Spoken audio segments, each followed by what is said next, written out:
This is a story called Ghost Brother. My house was built in 1904. It is a single-family home, wood frame setting on concrete block foundation. I've been living here for about 12 years. Of all the weird things that my siblings and me have seen or heard in this house, this one event is my favorite. This happened to my brother. About 10 years ago, my brother and his best friends started a garage band playing mostly Spanish rock.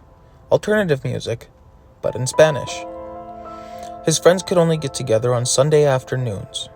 They would practice into the early evening, and they would usually call it quits by around 8 p.m.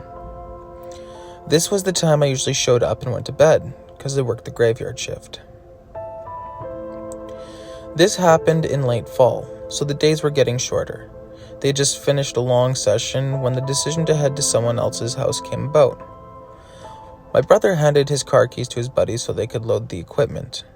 Everyone had filed out of the basement, but the tricky part was that they needed to walk all the way to the back of the basement, up the back stairs, through the kitchen doorway, down the hall into the living room, and out the front porch.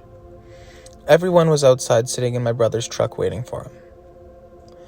My brother was walking up to the back stairs when he remembered that he had left his pancakes in a to-go container sitting on a speaker in the basement. He made the decision to go back. Now, the basement is not clean, with full sightlines. There had been partitions made, and the boiler and the main heating unit are right smack in the middle. So, after my brother walks back, he is about to retrieve his food container when out of the corner of his eye, he sees it. A shadowy figure, right at his peripheral vision. This feeling of dread and uneasiness washed over my brother. We had been taught that if you are in the presence of a spirit or ghost and you felt a bad vibe, to say a quick prayer or to cuss at it.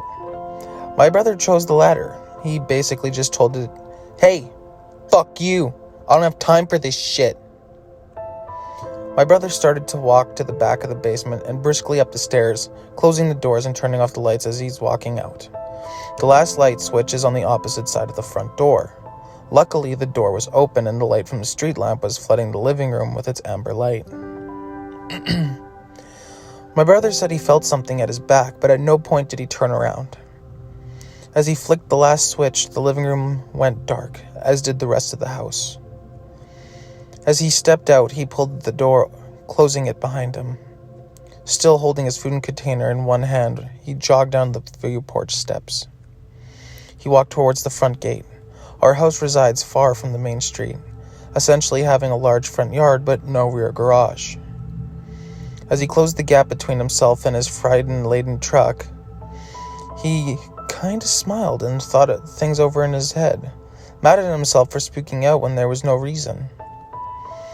He climbed into the driver's side of the truck, putting his seatbelt on and getting ready to pull out of the parking spot directly in front of the house, when one of his friends asked, "Hey, wait, what about your brother? Isn't he coming with us?"